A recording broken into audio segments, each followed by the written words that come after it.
সকলোকে আৰু এটি নতুন ক্লাছলৈকে স্বাগতম জনাইছো আশা কৰো সকলোৱে ধুনীয়াকৈ পঢ়ি আছা এক্সামলৈকে যিহেতু বেছি দিন নাই তো এই সময়ছোৱাত আমাৰ কাৰণে যিমানে কম সময়ৰ ভিতৰত যিমানে ভাল ভাল বস্তু শিকিব পাৰো আমাৰ কাৰণে বহুত বেনিফিচিয়েল হ'ব আজিৰ ক্লাছটোত মই লৈ আনিছো এটা নতুন টপিক বা যিটো টপিকৰ নাম তোমালোকে সিলেবাসখনত অলৰেডি দেখিছা ইয়াতেও দেখি আছা ষ্টেটিষ্টিক্স তো ষ্টেটিষ্টিক্সৰ এটা বহুত বেছি ইম্পৰ্টেন্ট চেপ্টাৰ হৈ পৰিব যিহেতুকে আমাৰ সিলেবাসখনত আছে আৰু সবতকৈ ভাল কথাটো কি জানানে এই ষ্টেটিষ্টিক্স চেপ্টাৰটো কমপ্লিট কৰিবলৈ তোমালোকৰ বৰ বেছি 10-15 মিনিট লাগিব ইয়াতে যদিও মই 30 মিনিট লিখিছো এটো হৈছে একদম মানে হাইয়েষ্ট টাইম ঠিক আছে ম্যাক্সিমাম যদি ক্লাছটো টাইম হ'ব তেতিয়ালে 30 মিনিটস এনেইতো তাতকৈ কম সময়তে হ'ব লাগে তো আমাৰ উইদিন 30 মিনিটস এই ক্লাছটো কমপ্লিট হৈ যাব আৰু ইয়াতে আমি ষ্টেটিষ্টিক্সৰ যিবিলাক কুৱেশ্যন আহাৰ সম্ভাৱনা আছে গোটেইখিনি কথাই গম পাই যাম ওকে তো প্ৰথমতেই মই বেছি দীঘলীয়া নকৰাকৈ ডাইৰেক্টলি ষ্টাৰ্ট কৰিছো আছেনো কি এই চেপ্টাৰটো ওকে তো ষ্টেটিষ্টিক্স বুলি কোৱাৰ লগে লগে ইয়াতে আমাৰ অলপমান গ্ৰুপিং অফ ডাটা বুলি ক'ব পাৰা তোমালোকে আমি কিছুমান আমাৰ ধৰি লোৱা সাপোজ কি কলো ইয়াতে বহুত সংখ্যা আছে ইয়াতে আছে 2 আছে 5 আছে ঠিক আছে আকৌ 2 আছে 3 আছে দেন ইয়াতে আছে আকৌ 4 আছে 6 আছে দেন আকৌ 5 আছে তো ইয়াতে বহুত কেইটা নাম্বাৰ আছে ঠিক আছে এই নাম্বাৰ কেইটা আমি যদি গ্ৰুপিং বনাও আমি যদি গোটেই কেইটা নাম্বাৰকে অলপ বেলেগ বেলেগকৈ সিস্টেমত ৰাখো বা বেলেগ বেলেগকৈ আমি এৰেঞ্জ কৰো তেতিয়াহলে সেইটোক আমি কি বুলি ক'ব পাৰো আমি ষ্টেটিষ্টিক্স বুলি ক'ব পাৰো ঠিক আছে পৰিসংখ্যা বিজ্ঞান বুলি কোৱাৰ লগে আচলতে বহুত ডাঙৰ ডাটা বিলাক আমি যে সকলোৱে জানা চাগে অকনমান এক্সেল শীটৰ কথা এক্সেল শীট শুনিছা আমি যে কম্পিউটাৰত এক্সেল শীটত যে ডাটা বিলাক ভৰাই ৰাখো সাপোজ আমি এটা ৰোত গোটেইখিনি ফোন নম্বৰ ৰাখিছো এটা ৰোত আমি গোটেইখিনি মানুহৰ এজ লিখিছো এটা ৰোত গোটেইখিনি মানুহৰ নাম লিখিছো তো এনেকুৱা ধৰণৰ যদি আমি ডাটা বিলাক কালেক্ট কৰো হেতুকে কি বুলি ক'ব পাৰো আমি ষ্টেটিষ্টিক্স বা পৰিসংখ্যা আমাৰ যোনটো চেপ্টাৰ আছে এইটোৰ কথা আহিব ওকে এতিয়া সেইখিনি হল একদম বেসিক্স ঠিক আছে আমি গ্ৰুপিং কৰাটো আমি তেনেকৈ কওঁ বা আমি এনেকুৱাও কৰিব পাৰো কেতিয়াবা এনেকুৱা সিচুৱেশন আহে যে 18 পৰা 25 বছৰৰ মানুহখিনি এখন চাৰ্টত ৰাখা মানে এখন তালিকাত 18 পৰা 25 বছৰৰ মানুহখিনি ৰাখা দেন 25 পৰা এখন চাৰ্টত 25 পৰা 30 বছৰৰ মানুহখিনি এখন তালিকাত ৰাখা এনেকুৱা ধৰণৰ বস্তুবিলাককে আমি কি বুলি কওঁ ওভাৰঅল ষ্টেটিষ্টিক্স বুলি কওঁ ওকে ডান এইখিনিলৈকে ক্লিয়াৰ এতিয়া নেক্সট ইয়াতে কি আহিব নেক্সট যদি ইয়াৰে কথা আলোচনা কৰিব লগা হয় ইয়াতে আমাৰ তিনিটা কুৱেশ্যন আহা দেখা যায় তো এইটো চেপ্টাৰত মেইনলি আমি শিকিব লাগিব মিডিয়ান মোড এন্ড আমাৰ মিন ঠিক আছে এই তিনিটা টাৰ্ম আহিব এই তিনিটা টাৰ্মৰ কথা আমি জানিব লাগে এই তিনিটা ধৰণৰ কুৱেশ্যন সলভ কেনেকৈ কৰে গোটেইখিনি কথা যদি আমি শিকি লওঁ আমাৰ কাৰণে এই চেপ্টাৰটো ডাইৰেক্টলি খতম হৈ পৰিব ঠিক আছে বেছি দীঘলীয়াও নকৰো মই যিমান পাৰো ইমান শৰ্টতে কৈ দিম তো ইয়াতে আমাৰ মেইনলি এক্সামত কুৱেশ্যন কৰিব তোমালোকক যে মিন উলিওৱা ঠিক আছে মিন উলিয়াব দিব কেতিয়াবা তোমালোকক কিছুমান কুৱেশ্যনত দিব মিডিয়ান উলিয়াব ক'ব ঠিক আছে মিডিয়ান বুলি ক'ব যে মিডিয়ান উলিওৱা এই নাম্বাৰ কেইটাৰ মিডিয়ান উলিওৱা আৰু লগতে তোমালোকক কি ক'ব মিডিয়ানৰ পিছত মোড উলিয়াব দিব ঠিক আছে এইকেইটা অসমীয়া কেইটা কি হ'ব এইটো কৈ দিছো মিন মানে হৈছে আমাৰ মাধ্য বুলি কয় ঠিক আছে মিডিয়ান মানে ক'ব মধ্যমা আৰু লগতে মোড মানে হৈছে বহুলক ঠিক আছে মাধ্য মধ্যমা আৰু বহুলক এই তিনিটা টাৰ্ম আমাৰ ইয়াতে ইউজ হ'ব আমাক কিছুমান কুৱেশ্যনত তোমালোকে দেখিবা ষ্টেটিষ্টিক্সৰ মিন উলিয়াব দিব কিছুমান কুৱেশ্যনত মিডিয়ান আৰু কিছুমান কুৱেশ্যনত মোড উলিয়াব দিব আৰু লগতে আৰু এটা ইয়াতে পইণ্ট আহিব সেইটো হৈছে ৰেঞ্জ ওকে কেতিয়াবা ৰেঞ্জো উলিয়াব দিয়ে যে ৰেঞ্জ উলিওৱা তো কি বস্তু হয় এইকেইটা এতিয়া এইকেইটাৰ এনসাৰ কেনেকে ওলাই একদম যদি ষ্টাৰ্টিঙত কওঁ তোমালোকে ষ্টেটিষ্টিক্সত কিছুমান নাম্বাৰছ পাবা ঠিক আছে ডাটা আমাক দিয়া থাকিব আমাক এনেকুৱা ধৰণৰ সাপোজ এইকেইটা নাম্বাৰ দিয়া আছে আৰু দি পেলাই আমাক কৈ দিলে যে এই সংখ্যা কেইটাৰ মিন উলিওৱা তো মিন বুলি ক'লে আমি একো টানকৈ ভাবিব লগা কথা নাই আমি কি ভাবিম আমাক যেতিয়া মিন বুলি ক'ব আমি সিম্পলি এইটো গড় বুলি ধৰি ল'ব পাৰো ঠিক আছে মিন মানে কি গড় বা এভাৰেজ বুলিও তোমালোকে ক'ব পাৰা তোমালোকে সিম্পলি এভাৰেজ বুলিও ক'ব পাৰা যে এভাৰেজ বুলি মই ক'ব বিচাৰো কাৰণ মোৰ বুজিবলৈ বেছি সুবিধা হয় তেতিয়াও তোমালোকৰ একো প্ৰব্লেম নহয় মিন মানে কি আলটিমেটলি এটা গড় হয় এভাৰেজ হয় তো আমি কৰিম কি গোটেই কেইটা যোগ কৰিব লাগে হৰণ যিমান কেইটা নাম্বাৰ আছে তো ইয়াতে যদি মই গোটেই কেইটা যোগ কৰো কিমান হ'ব 5 2 7 8 9 9 লগত 3 যোগ কৰিলে 12 12 লগত 6 10 যোগ কৰিলে কিমান হ'ব 22 হৈ গ'ল 22 বাছে কিমান 27 তো 27 মই যদি ইয়াৰে গোটেই কেইটা সংখ্যাক যোগ কৰো মই ইয়াতে পাই গলো 27 ঠিক আছে গোটেই কেইটা মই যোগ কৰিছো এটা যদি নেক্সট আমি ইয়াতে চেক কৰো নেক্সট কি হ'ব নেক্সট ইয়াতে আমাৰ কিমানটা সংখ্যা আছে 1 2 3 4 5 6 7 সাতটা সংখ্যা আছে তো আমি 7 ৰে ডিভাইড কৰি দিম দ্যাটস ইট এইখিনি হ'ল আমাৰ মিন উলিওৱাৰ টেকনিক মিন যদি উলিয়াব লগা হয় কি কৰিম লাগিলে লিখি থৈ দিয়া ষ্টাৰ মাৰ্ক কৰি পেলাই মিন যদি উলিয়াব দিয়ে বা মিন কেনেকৈ উলিয়াম তো মিন উলিওৱাৰ কাৰণে আমি যিমান কেইটা ডাটা দিয়া থাকিব গোটেইখিনি যোগ কৰিম আৰু যোগ কৰি সেই ডাটাখিনি কিহেৰে হৰণ কৰিম যিমানটা সংখ্যা আছে ইয়াতে আমি দেখিছো 7টা সংখ্যা আছে তো 7টা সংখ্যা আমি 7ৰে দ্যাটস ইট হৰণ কৰিছো ডান ওকে নেক্সট কুৱেশ্যনৰ ফালে আহিছো মিডিয়ান মিডিয়ান কি হয় এতিয়া মিনটোতো হৈ গ'ল ইয়াতকৈ আৰু বেছি ক'ব নালাগে আই হোপ ক'ব নালাগে আৰু এক্সাম পইণ্ট অফ ভিউৰে এনেকুৱাই ডাটা আহিব আমাক ডাইৰেক্টলি নাম্বাৰখিনি দি দিব আমাক মিন উলিয়াব দিব পাৰিবা ধুনীয়াকৈ ওকে নেক্সট যদি কওঁ আমি মিডিয়ান কি হয় এতিয়া মিডিয়ান বুলি কোৱাৰ লগে লগে আমি মিডিয়ানত আলোচনা কৰিম মাজত থকা সংখ্যাটো। মিডিয়ান মানে হৈছে মধ্যমা, আৰু অসমীয়াতে বুজাই যে মধ্যমা মানে কি। আমি যদি ইয়াতে কেইটামান নাম্বাৰ কৈ দিওঁ, চাপোজ মই ইয়াতে কৈ দিলো 5, ইয়াতে কৈ দিলো 3, ইয়াতে কৈ দিলো 6, দেন আকৌ ইয়াতে আহি গ'ল 2, 4, 7, 9। ইয়াতে মই কেইটামান সংখ্যা কৈ দিছো, আৰু এই সংখ্যা কেইটাৰ আমাক উলিয়াব দিলে মিডিয়ান উলিয়াবা। মিডিয়ান মানে অসমীয়াটো যিটো টাৰ্ম আছে, মিডিয়ান বুলি ক'লে ইংলিছতো তোমালোকে শুনিলে গম পোৱা যে মিডিয়ান মানে বেলেগ নহয়, মাজত থকা কিবা এটা সংখ্যা হ'ব। আৰু মধ্যমা মানে সেইটোৱে বুজায়, মধ্য একদম মাজত যোনটো থাকিব সেইটোকে মধ্যমা বুলি কওঁ। তো ইয়াতে আমি কি কৰিব লাগে, যদি আমাক মিডিয়ান উলিয়াব দিয়ে, তোমালোকে ষ্টাৰ মাৰ্ক কৰি পেলাই লিখি থব পাৰা। মিডিয়ান বুলি ক'লে চবতকৈ ডাঙৰ প্ৰব্লেমটো হৈছে ইয়াতে, বা ডাঙৰ ইণ্টাৰেষ্টিং পইণ্টটো হৈছে আমি গোটেইখিনি সংখ্যা এচেণ্ডিং বা ডিচেণ্ডিং অৰ্ডাৰ সজাব লাগিব। এচেণ্ডিং মানে কি, ঊৰ্ধ্বক্ৰম বা অৰ্ধক্ৰমত। ঊৰ্ধ্ব বা অধক্ৰম এটা হয় কি এতিয়া, ঊৰ্ধ্বক্ৰম মানে বেলেগ একো নহয়, আমি এই সংখ্যা কেইটাৰ চিষ্টেমেটিক অৰ্ডাৰত সজাব লাগে। কেনেকুৱা, আমি সৰুৰ পৰা ডাঙৰলৈকে লিখিলো, নহলে ডাঙৰৰ পৰা সৰুলৈকে। এতিয়া মই যদি এই সংখ্যা কেইটা সৰুৰ পৰা ডাঙৰলৈকে এৰেঞ্জ কৰো, এইটো কেনেকুৱা হ'ব, চাপোজ মই ইয়াতে আৰু এটা সংখ্যা দি দিলো 2। তো ইয়াৰে সংখ্যা কেইটা সজালে প্ৰথমতে আমি কি লিখিম, 2 লিখিম ন, ইয়াৰে সকলোতকৈ সৰু সংখ্যা কি 2। দেন কি লিখিম, আকৌ 2 লিখিম ন, আৰু এটা 2 আছে। দেন কি লিখিম, 3 আছে, তো 3 লিখি দিয়া। তাৰপিছত কি আছে, 4 আছে, 4 লিখি দিয়া। তাৰপিছত কি আছে, 5 আছে নে, আছে 5 আছে, 6 আছে, 7 আছে, 8 আছে জানো, 8 ইয়াতে নাই, 9 আছে। হল, আমি এই গোটেইকেইটা সংখ্যাকে সজাই দিছো। ইয়াতে যদি 3, আমাৰ যদি 5 যদি 3টা থাকিলহেঁতেন, suppose ইয়াতে 5 এটা নহয় আৰু আছে দুটা 5 মাজত কবাত আছে, তো আমি ইয়াতে এই 5 টোৰ কাষতে লিখিলো আৰু চিৰিয়েলি, ঠিক আছে, এনেকৈ যেনেকৈ 2 2 লিখিছো একেলগে। তো আল্টিমেটলি আমি কি কৰিলো, এইটো সৰুৰ পৰা ডাঙৰলৈকে সজালো। যদি তোমালোকে এনেকৈ নসজাই পেলাই তোমালোকে যদি 9ৰ পৰা সজাই আহা, তেতিয়াও তোমালোকৰ এনচাৰটো একো ভুল নাহে। এনচাৰটো ঠিক আছে, এনচাৰটো কাৰেক্টলি আহিব, 5 4 3 2 2। যদি তোমালোকে এনেকৈ সজোৱা ন, তেতিয়াও তোমালোকে একো প্ৰব্লেম নহয়, আৰামছে এনচাৰটো ওলাব। আমি সজাব কেনেকে লাগে, আইদাৰ এচেণ্ডিং অৰ্ডাৰ আৰু ডিচেণ্ডিং অৰ্ডাৰত সজালা। এইখিনি যেতিয়া তোমালোকৰ যেনেকৈ ক্ৰম অনুযায়ী সজোৱা যদি হৈ যায়, দেন তোমালোকে কি চাব লাগে, আৰে মাজত কোন আছে, ঠিক আছে। মিডিয়ান মানে কি, অবভিয়াছলি তাৰ মাজৰ কথাই আহিব, মধ্যমা বুলি কৈছে। তো মাজত কোন আছে এইটো চাব লাগে। এতিয়া মই যদি চাওঁ ইয়াতে কিমানটা সংখ্যা আছে, 1 2 3 4 5 6 7 8, 8টা সংখ্যা আছে। তো 8টা সংখ্যা বুলি ক'লে এইফালৰ পৰা চালেও 4 নম্বৰত এইটো পৰিছে, আৰু এইফালৰ পৰা চালে 4 নম্বৰত কোনটো পৰিছে, এইটো পৰিছে। চাপোজ ইয়াতে 8টা সংখ্যা নাই, ইয়াতে মাত্ৰ 7টা সংখ্যা আছে, এই ক্ষেত্ৰত কি হ'ব, এইফালৰ পৰা চালে এইটো 4 নম্বৰ, আৰু এইফালৰ পৰা চালেও এইটো 4 নম্বৰ, ঠিক আছে। আমি কি কৰিলো, আমাক যিমানটা সংখ্যা দিয়া থাকে, আমাক ইয়াতে যিমানটা সংখ্যা থাকে আমি সেইটো +1 কৰিব লাগে যদিহে অড নাম্বাৰ হয়, আৰু যদি ইভেন নাম্বাৰ হয় আমি প্লাছ কৰিবই নালাগে, চিম্পলি আমি ডিভাইডেড বাই 2 কৰিলে হৈ যায়। মানে কি কৰিম, ইয়াতে চোৱা, ইয়াতে 1 2 3 4 5 6 7 8, 8টা সংখ্যা আছে, তো আমি কি লিখিব পাৰো, ইয়াতে 8টা সংখ্যা আছে, তো 8 ডিভাইডেড বাই 2 কৰিলে কিমান পাম, 4। অৰ্থাৎ 4 নম্বৰ পজিশ্যনত যিটো সংখ্যা আছে সেই সংখ্যা দুটাই হ'ব আমাৰ ইয়াৰে মিডিয়ান। এতিয়া ইয়াতে আৰু এটা কনচেপ্ট বাকী আছে, কিন্তু ইয়াতে যদি চাওঁ আমাক যদি মিডিয়ান উলিয়াব দিয়ে, আমি কি কৰিম, ইয়াতে কিমানটা সংখ্যা আছে, 7টা আছে ন, তুমি 7ৰ লগত 1 এটা যোগ কৰিম, অৰ্থাৎ n+1 বুলি মনত ৰাখিব পাৰা, n+1 ডিভাইডেড বাই 2, অৰ্থাৎ 7 + 1 ডিভাইডেড বাই 2 কৰিলে কিমান আহিব, 4 আহিব। অৰ্থাৎ 4 নম্বৰ পজিশ্যনত, 4 নম্বৰ পজিশ্যনত যিটো সংখ্যা আছে 1 2 3 4, বা তোমালোকে নিজে এক্সামত চাইও ল'ব পাৰা যে এনেকৈ কাউণ্ট কৰি ললো মাজত কোনটো আছে। তো ইয়াতে দেখিছো যে 7টা সংখ্যা থাকিলে বহুত ধুনীয়া, ডাইৰেক্টলি মাজৰ এটা সংখ্যা ওলাইছে, আৰু মাজৰ সংখ্যাটোকে আমি কি বুলি কওঁ, মিডিয়ান বুলি কওঁ। ক্লিয়াৰ, তোমালোকে জাষ্ট মনত কি ৰাখিব লাগে, যেতিয়া মিডিয়ান বুলি ক'ব বা মোড উলিয়াব দিব, মোড উলিয়াব দিলেও অলমোষ্ট চিমিলাৰ, মোড বা মিডিয়ান উলিয়াব দিলে তোমালোকে এবাৰ এচেণ্ডিং বা ডিচেণ্ডিং অৰ্ডাৰ সজাই ল'বা, আৰু এবাৰ যেতিয়া সজোৱা হৈ যাব তাৰপিছত তোমালোকে চাবা মাজত কোন আছে, মাজত যিটো সংখ্যা আছে সেইটোকে আমি কি বুলি কওঁ, সেইটোকে আমি কৈ দিম মিডিয়ান বুলি। আৰু লগতে ইয়াতে যদি মন কৰা, ইয়াতে 8টা সংখ্যা আছিলে, আৰু 8টা সংখ্যা থাকিলে মাজত তেনেকুৱা স্পেচিফিক এটা সংখ্যা নোলায়, হয়নে, মাজত দুটা সংখ্যা ওলাইছে 4 and 5। এই ক্ষেত্ৰত কি কৰিম, যদি তোমালোকে মাজত এনেকৈ দুটা সংখ্যা পাই যোৱা, তেতিয়াহ'লে এই দুইটা সংখ্যাকে যোগ কৰিবা, হৰণ 2, অৰ্থাৎ এই সংখ্যা দুটাক আমি কি কৰিম, এই সংখ্যা দুটাৰ আকৌ সেপাৰেটলি মিন উলিওৱা নিচিনা, ঠিক আছে। ইয়াৰে আমি গড় উলিয়াব লাগে। অকে, আমি যদি ইয়াতে 4 আৰু 5ক এড কৰো, তো 4 + 5 ডিভাইডেড বাই 2 কৰিলে কিমান আহিব, 4.5, অৰ্থাৎ 4.5 হৈ যাব আমাৰ মিডিয়ান। আশা কৰো বুজি পালা,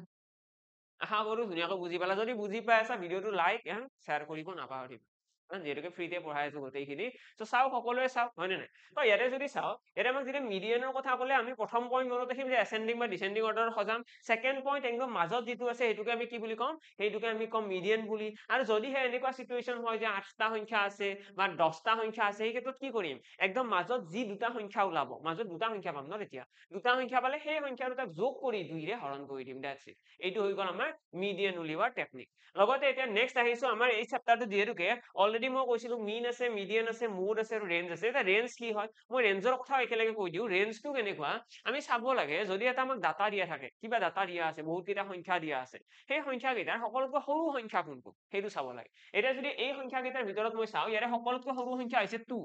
অকে, সকলোতকৈ সৰু সংখ্যা হৈছে 2 আৰু সকলোতকৈ ডাঙৰ সংখ্যা কোনটো ইয়াৰে যদি মন কৰা সকলোতকৈ ডাঙৰ সংখ্যা হৈছে 6, ক্লিয়াৰ। সকলোতকৈ সৰু সংখ্যা হৈছে 2 and সকলোতকৈ ডাঙৰ সংখ্যা হৈছে 6। তো আমি কি কৰিম ইয়াৰে smallest number and the largest number দুটা সাম ওলাম and divided by 2, ঠিক আছে। sum of the smallest and the largest number divided by 2 অৰ্থাৎ 2 plus 6 divided by 2 কৰি দিবা, সেইটোৱে হৈ গ'ল আমাৰ ৰেঞ্জ অৰ্থাৎ 4, ঠিক আছে। ৰেঞ্জ বুলি ক'লে কি মনত ৰাখিম আমি, সৰি দেই এইটো প্লাস নহয় দেই, সৰি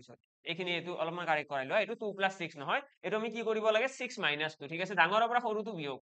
এটা কিমান আহি গ'ল এনসাৰ 4,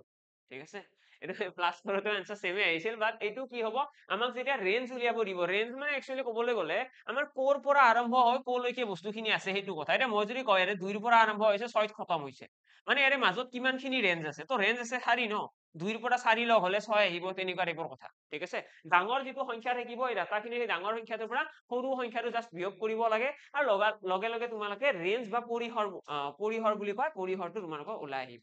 ঠিক আছে। নেক্সট আহিছো, নেক্সটৰ ফালে আমাৰ কি আহিব এবাৰ মোড। এতিয়া মোড কি হয় যদি মোড উলিয়াব দিয়ে তেতিয়া কি কৰিবা, আমি তিনিটা বস্তু বুজি পালো। আমি কি কি বুজি পালো, এটা বুজি পালো মিন। মিন কি হয়, মিন বুলি ক'লে মাধ্য বা গড় বুলি আমি ক'ব পাৰো। মিনৰ যদি তোমালোকে ফৰ্মুলা লিখিব বিচৰা আমি ফৰ্মুলাও লিখিব পাৰো ষ্টেণ্ডাৰ্ড ৱেত। ইয়াতে মই ফৰ্মুলা এটা লিখি দিছো, আমি এনেকৈ কেতিয়াবা ফৰ্মুলাও লিখো, summation of x, ঠিক আছে, summation of xi I start from 1 to n, ঠিক আছে, আৰু ডিভাইডেড বাই আমি দি দিওঁ n। এইটোৰ কাৰণে আমি এনেকুৱা ফৰ্মুলাও লিখিব পাৰো। এতিয়া তোমালোকে ভাবিছা এইটো কি হয়, এইটো সিগমা চিম্বল হয়, সিগমাটোক আমি সামেশন বুজাবলৈ ইউজ কৰো, ঠিক আছে। সামেশন অফ তলত i লিখিছো ন, i মিনিংটো হৈছে এইটো xi দেখিছা ন, xi মানে কি, xi মানে হৈছে কিবা এটা ভ্যালু, যিকোনো ভ্যালু হ'ব পাৰে। আমাক যেতিয়া বহুত কেইটা ডাটা দিয়া থাকিব, প্ৰথম ডাটাটো কি বুলি ক'ম x1, সেকেন্ড ডাটাটো কি বুলি ক'ম x2, তেনেকুৱা বহুত ডাটা থাকিব। আমি কেনেকে গম পাম যে গোটেইখিনি যোগ কৰিব লাগে, তো সেইকাৰণে আমি কি কৰো i equal to 1, 1 ৰ পৰা আৰম্ভ কৰিম n লৈকে যাম, মানে যিমানটা সংখ্যা আছে। যদি তিনিটা সংখ্যা থাকে, সাপোজ ইয়াতে দি দিছে 5, 9 আৰু 3, এই তিনিটা সংখ্যা দিছে, এই তিনিটা সংখ্যা সামেশন ওলাব লাগে। তো আমি এই তিনিটা সংখ্যা কি বুলি ক'ম x1, x2 and x3, বুজি পালা, x1, x2, x3 ইয়াৰ নাম। আৰু ইয়াতে তিনিটা সংখ্যা আছে ন, তো ইয়াতে ভ্যালু বিলাক এনেকৈ আহিব, ইয়াতে আহিব সামেশন অফ, ইয়াতে আহি গ'ল summation of i starting from 1 to, ইয়াতে কৈ দিলে n মানে কিমান হ'ব, ইয়াতে 3 আছে ন, 3 আহিব, আৰু ইয়াতে xi। এতিয়া xi টোৱে কি বুজাব, আৰু ডিভাইডেড বাই n আছে, xi টোৱে বুজাব কি x প্ৰথমতে 1 আহিব ন, i টো 1 ৰ পৰা ষ্টাৰ্ট হ'ব, দেন কি আহিব প্লাস আহিব x2 আৰু দেন আহিব x3, ঠিক আছে, কাৰণ i টো একদম পাৰ লিমিট আছে 3। দেন আমি তলত কি লিখিম n, n ৰ ভ্যালু কিমান আছে, ইয়াতে n ৰ ভ্যালু আছে 3। তো এইখিনি তোমালোকে এড কৰি পেলাই 3 ৰে হৰণ কৰি দিলে লগে লগে মাধ্যটো ওলাই আহিব। তো মাধ্যৰ কাৰণে আমি ফৰ্মুলা মনত ৰাখিব পাৰো, নাৰাখিলেও কথা নাই, তোমালোকক এনসাৰ হে উলিয়াব দিব, ফৰ্মুলাটো নুসুধে জেনেৰেলি। তো সেইকাৰণে আমি জাষ্ট উলিয়াব জানিলে হ'ল। এতিয়া মোড মানে কি, মোড মানে ইয়াৰে অসমীয়া নামটো তোমালোকে ক'ব পাৰা বহুলক। এতিয়া বহুলক কি হয়, বহুলক বুলি ক'লেও আমি বেছি চিন্তা কৰাৰ প্ৰয়োজন নাই। আমাৰ যিটো সংখ্যা এটা গিভেন নাম্বাৰত ডাটা সাপোজ বহুতখিনি ডাটা দিয়া আছে, ডাটা বুলি মই কিয় কৈছো, আমাক যিকোনো ধৰণৰ কথা ক'ব, আমাক ক'ব যে এটা ক্লাছৰুমত থকা ল'ৰা ছোৱালীৰ বয়স বিলাক হৈছে, বয়সৰ সংখ্যা বিলাক হৈছে, এনেকুৱা টাইপত কৈ দিব, কৈ পেলাই আমাক বহুত কেইটা বয়স দি দিব, ঠিক আছে, 3 বছৰ, 4 বছৰ, 7 বছৰ, 8 বছৰ, এনেকে বহুত কেইটা দি দিছে। দি পেলাই আমাক ক'ব ইয়াৰে বহুলক উলিওৱা। বহুলক মানে হৈছে কোনটো সংখ্যা সকলোতকৈ বেছি আছে, নাম্বাৰ অফ ফ্ৰিকুৱেঞ্চি হাইয়েষ্ট কাৰ আছে। তো ফ্ৰিকুৱেঞ্চি মানে কেনেকুৱা, ফ্ৰিকুৱেঞ্চিটোৰ এটা মিনিং এটা শুনি লোৱা। এই চেপ্টাৰটো ফ্ৰিকুৱেঞ্চি বোলা শব্দ এটাও আহে, সেইটো মিনিং হৈছে এটা বস্তু এটা কিমান বাৰ আহিছে। মানে আলটিমেটলি যদি মই কওঁ যে এটা 5 নম্বৰ সংখ্যা আছে, 5 নম্বৰ সংখ্যাটো এটা given number of data, set of data আছে, আৰু সেই ডাটাখিনিত কিমান বাৰ আহিছে টোটেল। যদি 10 বাৰ আহিছে, সাপোজ ইয়াতে মই নাম্বাৰ কেইটাৰ এক্সাম্পলে দি দিছো, এইকেইটা নাম্বাৰ, এইকেইটা নাম্বাৰ। এতিয়া এই নাম্বাৰ কেইটাৰ ফালে বল কৰিলে দেখিবা ইয়াতে বহুত কেইটা সংখ্যা আছে, বেলেগ বেলেগ সংখ্যা আছে। ইয়াৰে ভিতৰত কোনটো সংখ্যা বহুত কেইবাৰ আহিছে, তো আমি ইয়াতে দেখিলেই গম পাম, ইয়াতে 2 নম্বৰ সংখ্যাটো দুবাৰ আহিছে, ঠিক আছে, 2টো আছে দুবাৰ, আৰু বাকী সংখ্যাবিলাক কিমান বাৰ আছে এবাৰ এবাৰ আছে ঠিক আছে 2টো আছে দুবাৰ বাকী সংখ্যাবিলাক এবাৰ এবাৰ আছে যিহেতুকে এই সংখ্যাটো দুবাৰ আছে সেইকাৰণে এইটোক আমি কি বুলি কম এইটোক আমি কম বহুলক বুলি এইকেইদিন ডাটাৰ এই যিমানখিনি ডাটা দিয়া আছে যিমানকেইটা সংখ্যা দিয়া আছে সংখ্যাকেইটাৰ ভিতৰত যদি আমাক বহুলক উলিয়াব দিয়ে তো আমি এনসাৰটো ডাইৰেক্টলি কি কম বহুলক মানে হৈছে ইয়াৰে সংখ্যা যোনটো সংখ্যা সকলোতকৈ বেছিকৈ আছে তো ইয়াতে মই দেখিছো 2 আৰু লগতে এটা ইন্টাৰেষ্টিং পইণ্ট যদি তোমালোকে এনেকুৱা দেখি যোৱা যে ইয়াতে সাপোজ ইয়াতে 500 আছে দুটা তো ইয়াতে 5 দুটা হলে ইয়াতে 5 আহিব ন এটা আহিব তো ইয়াতে মই দেখিলো যে 2ও দুটা আছে 5ও দুটা আছে হল তো এই ক্ষেত্ৰত আমি কম এই সংখ্যাখিনিৰ বহুলক 2 আৰু 5 মানে যিকোনো কেইটামান সংখ্যাৰ ভিতৰত আমাক যদি বহুলক উলিয়াব দিয়ে বহুলক সদায় দুটা হোৱাৰ সম্ভাৱনা থাকে এনেকুৱা নহয় যে বহুলক সদায় এটাই হ'ব তেনেকুৱা একো কথা নাই বহুলক দুটা হলেও প্ৰব্লেম নাই বহুলক তিনটা হলেও কথা নাই মানে যদি কেতিয়াবা এনেকুৱা হয় যে এটা ডাটা দিয়া আছে আৰু তাত আমি দেখিছো এটা 2 নম্বৰ সংখ্যা আছে 5 বাৰ 2 নম্বৰ নাম্বাৰটো আছে 5 বাৰ দেন 3 আছে 5 বাৰ ঠিক আছে 3ও আছে 5 বাৰ আৰু 4 আছে 5 বাৰ আৰু বাকি কেইটা সংখ্যা এবাৰ এবাৰ আছে মানে আলটিমেটলি তিনিওটা সংখ্যা সমান সমান বাৰ আছে তো সেই কাৰণে বহুলক আমি কি কম 2 3 and 4 ঠিক আছে 2 3 4 এই তিনিওটা সংখ্যা আমাৰ বহুলক হৈ যাব পৰিব ওকে এইটো হৈছে মোড তো আজিৰ ক্লাছটোত আমি একদম ষ্টাৰ্টিঙৰ পৰা যদি গোটেইখিনি আকৌ এবাৰ ৰিমাইণ্ড কৰি দিওঁ আমি প্ৰথমতে শিকিছিলো মিন ন মিন বুলি কোৱাৰ লগে লগে এইটো লিখা আছে ফৰ্মুলা দেন আমি শিকিলো মিডিয়ান আলোচনা কৰিলে মিডিয়ান কি হয় এইটো গম পালো মিডিয়ান মানে যোনটো সংখ্যা মাজত থাকিব মিডিয়ানৰ কাৰণে আমি কি মনত ৰাখিম যিখিনি ডাটা দিয়া থাকিব যিকেইটা সংখ্যা দিয়া থাকিব সেইকেইটা এসেন্ডিং আৰু ডিসেন্ডিং অৰ্ডাৰত সজাব লাগিব আৰু এবাৰ যেতিয়া এসেন্ডিং বা ডিসেন্ডিং অৰ্ডাৰ সজোৱা হৈ যাব তাৰপিছত আমি কি কৰিম একদম মাজত কোনটো সংখ্যা আছে এইটো চাব লাগিব ইয়াতে এই পইণ্টটো যাতে কেতিয়াও নাপাহৰা সজাবলে কাৰণ এক্সামত মেক্সিমামৰ সেইটোৱে মিষ্টেক হয় পাহৰি যায় এক্সামত যাই পেলাই যেতিয়া স্পীডত কৰিব ধৰে কুৱেশ্যন বুজি পায় ঠিকে আছে ভালকৈ বুজি পাইছে কিন্তু এক্সামত গৈ পেলাই সেই সজাব পাহৰি যায় সৰুৰ পৰা ডাঙৰলৈকে বা ডাঙৰৰ পৰা সৰুলৈকে এবাৰ যেতিয়া তোমালোকে উৰ্ধক্ৰম বা অধক্ৰমৰ সজাবা তাৰ পাছতহে তোমালোকে কাৰেক্ট এনসাৰটো দিব পাৰিবা আদাৰৱাইজ নোৱাৰা কাৰেক্ট এনসাৰ দিব ইয়াতেই যদি মই এক্সাম্পলটো এবাৰ দেখাবলৈ চেষ্টা কৰো এইকেইটা সংখ্যাৰ ভিতৰত যেতিয়া আমাক মিডিয়ান উলিয়াব দিব আমি যদি ইয়াৰে পৰা চাও কি আহিব 1 2 3 4 5 6 7 8 9 নটা আছে ন নটা আছে মানে এইফালে চাৰিটা থাকিব এইফালে চাৰিটা থাকিব তো কাৰেক্ট এনসাৰ কিমান আহি গল 2 আহি গল ঠিক আছে যদিহে আমি এসেন্ডিং বা ডিসেন্ডিংত নহজাও আমি যদি জাস্ট ডাটাখিনি চাই পেলাই এনসাৰটো দাম আমাৰ এনসাৰ আহিব 2 কিন্তু যদি আমি এইখিনি সজাব ট্ৰাই কৰো তো সজালে আমাৰ এনসাৰ কিমান আহিব 5 আহিব এপ্ৰক্সিমেটলি তো তোমালোকে এবাৰ সজাই পেলাই চেক কৰাচোন এই ডাটাখিনি যদি এসেন্ডিং অৰ্ডাৰত সজাই দিও ডাঙৰৰ পৰা সৰুলৈকে সজাই দিয়া হয় তেতিয়াহলে এনসাৰ কি আহিব চেঞ্জ হৈ যাব তো আলটিমেটলি মই ক'ব কি বিচাৰিছো আমাৰ এক্সামত যদি আমি নহজোৱাকৈ এনসাৰটো কৈ দিও তেতিয়াহলে ভুল হোৱাৰ সম্ভাৱনা খুব বাঢ়ি যাব এনেকুৱা হ'ব কেতিয়াবা লাকিলি তোমাৰ কাৰেক্ট গুচি গ'ল লাকিলি কাৰেক্ট যাবও পাৰে দুই এবাৰ কিন্তু সেই বুলি আমি নহজাকৈ এনসাৰ উলিয়াবলৈ চেষ্টা কৰি লাভ নাই নেক্সট মিডিয়ানৰ পাছত আমি আলোচনা কৰিলো মোড মানে কি হয় যিটো সংখ্যা সকলোতকৈ বেছিকৈ থাকে মানে নাম্বাৰ অফ ফ্ৰিকুৱেন্সি হাইয়েষ্ট ফ্ৰিকুৱেন্টলি আমাৰ আহা সংখ্যাটোকে আমি কি বুলি কম আমি সেইটো কম মোড বুলি বা বহুলক বুলি কম আৰু লগতে ৰেঞ্জ বুলি ক'লে কি বুজি পাম ৰেঞ্জ পৰিসৰ ৰেঞ্জ বুলি ক'লে আমি বুজি পাম সকলোতকৈ ডাঙৰ সংখ্যা কিবা ডাটা দিয়া আছে বহুত কেইটা নাম্বাৰ দিয়া আছে নাম্বাৰ কেইটা সকলোতকৈ ডাঙৰ সংখ্যা আৰু সকলোতকৈ সৰু সংখ্যাটোৰ মাজৰ পাৰ্থক্যটো সেইটোকে আমি কি বুলি কম ৰেঞ্জ বুলি কম ঠিক আছে মই যদি কওঁ 10 টকাৰ পৰা ইয়াতে আছে 100 টকা 10 টকাৰ পৰা 100 টকাৰ মাজত কিমান ৰেঞ্জ আছে তো ইয়াতে ৰেঞ্জ কিমান আহি যাব 100 - 10 বুজি পালা 100 - 10 90 আমাৰ কাৰেক্ট এনসাৰ আহি গল এইটো হৈছে ৰেঞ্জ তো আশা কৰো সকলোৱে বুজি পালা ষ্টেটিষ্টিক্সৰ ইয়াতকৈ আৰু দীঘলীয়া মই ক্লাছটোও নকৰো আৰু ইয়াতকৈ বেছি বস্তু তোমালোকে জানিবও নালাগে মই যিমানখিনি কথা ক'লো এনেকৈ থিয়ৰিটিকেলি মনত ৰখাটো তোমালোকৰ কাৰণে বেটাৰ কাৰণ আমি চোৱা কুৱেশ্যন অকল প্ৰেক্টিচ কৰি থাকিও লাভ নাই যদি অকল কুৱেশ্যনৰ ওপৰত ফকাস কৰা যায় মিছা মিছি টাইমো ৱেষ্ট হয় কিছুমান চেপ্টাৰৰ ক্ষেত্ৰত এতিয়া এই চেপ্টাৰটোৰ ক্ষেত্ৰত মই জানো তোমালোকে ইমান বেছি প্ৰেক্টিচ কৰাৰ প্ৰয়োজন নাই লগতে মনত ৰাখিবা যদি মই কেইটামান নাম্বাৰ দি দিওঁ কেতিয়াবা এনেকুৱা নাম্বাৰ তোমালোকে পাই যাবা 5 6 9 7 ইয়াতে কৰিলো -12 এতিয়া এইকেইটা সংখ্যা ইয়াতে কৰিলো 2 ইয়াতে কৰিলো 0 এই সংখ্যা কেইটাক মই যদি এসেন্ডিং বা ডিসেন্ডিংত সজাব লাগে কেনেকৈ সজাম পাৰিবানে নাই যদি এই সংখ্যা কেইটাক তোমালোকে এসেন্ডিং বা ডিসেন্ডিং অৰ্ডাৰত সজাব লাগে তাৰ কাৰণে তোমালোকে গুৰুত্ব দিব লাগিব এটা সকলোতকৈ সৰু সংখ্যা কোনটো তো সৰু সংখ্যা নকবা যে 0 সৰু তাৰপিছত আহিব 2 এনেকুৱা নহয় দেই এনেকুৱা যদি কৰি দিয়া হৈ গ'ল তোমালোকৰ চোৱা আহা সব ভুল হৈ গ'ল তো আমি এইটো নকৰো আমি কি কৰিম যেতিয়া সজাম আমি চাম নিগেটিভ নাম্বাৰটো সকলোতকৈ আগত আহিব কাৰণ নিগেটিভটো সকলোতকৈ সৰু সংখ্যা ঠিক আছে ইয়াতে 12টো এইপিনে লিখি নিদিবা আৰু ডান তো এইফালে লিখাৰ পিছত নেক্সট আমি কি চাম ইয়াৰে মাজত কোন আছে তো মাজত আমি দেখিছো এইটো আছে 5 মাজত এইফালৰ পৰা তিনিটা আছে এইফালৰ পৰা তিনিটা তো কাৰেক্ট এনসাৰ কিমান আহি গ'ল ইয়াৰে মিডিয়ান আহি গ'ল 5 ঠিক আছে মই